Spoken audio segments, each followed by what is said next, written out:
Today, I'm looking at the 28x8 stainless steel concrete kneeboard slider set. You will find a link to purchase this and other models at a discount in the description below the video. You can place your order right now. I wanted to walk through everything on screen because I can't show the boards in a live shot today, so we'll go through the details and real-world points that matter when you're on a slab for hours. These boards are built from stainless steel, and that's the main reason people look at this set. Stainless handles moisture better and doesn't rust the way cheaper painted steel does. Did you know that the best discounts on Amazon last only a few hours? That's why I launched 2 channels where I publish the highest discounts on Amazon products in real time every day. Follow the link in the description and subscribe to our Threads and Telegram channels right now to consistently save money on your everyday purchases. On the screen, you can see the basic shape. The 28-inch length gives you a steady platform, and the 8-inch width keeps the board small enough to move without catching edges. The finish looks simple, but the edges are smoother than many budget models. That helps the glide when you shift forward or back on fresh concrete.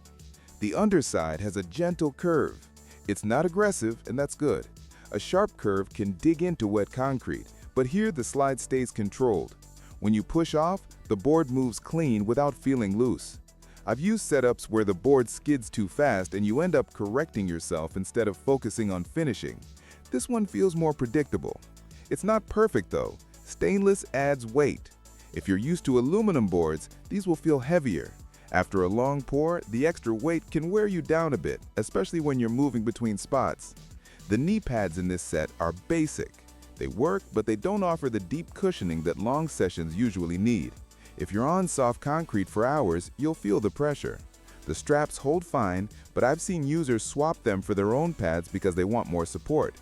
That said, the pads stay in place and match the boards without sliding around. Let's look at the top surface. It's flat and doesn't have grip texture.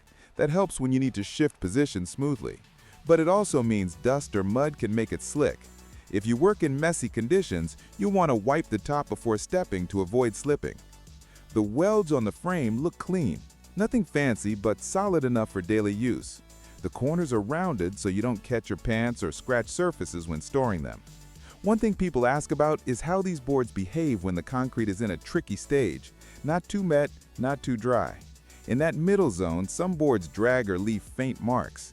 These stainless boards usually stay light on the surface.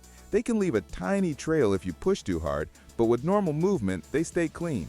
If you're careful with your weight distribution, you won't see issues. The straps that hold the pads to the board are simple but strong. They won't impress anyone, yet they don't slip loose.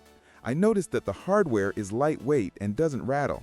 That's a small thing, but on job sites, every noise adds up. Quiet gear is nice. Storage is easy. Because stainless doesn't need much protection, you can wipe the boards and toss them in a truck bed without worrying about rust spots forming overnight. The flat design stacks well with other tools. The only downside is the length. At 28 inches, they take some room, and if your toolbox is small, they won't fit. In use, the boards feel stable. The weight actually helps keep them planted instead of bouncing. If you're working on a big slab, the stability is worth the extra effort. But if you switch positions often, the weight becomes noticeable. It's a trade-off. Nothing here feels fragile, but don't expect premium pro-grade padding. The main value is in the stainless plate and the consistent glide. Overall, the 28x8 stainless steel concrete kneeboard slider set is a decent mid-range option. Strong build, predictable slide, and easy care. The weak point is the padding, and the weight might bother some people. But if you want durability and stable movement, this set delivers that part well. If you upgrade the pads, you can get a much better experience out of them.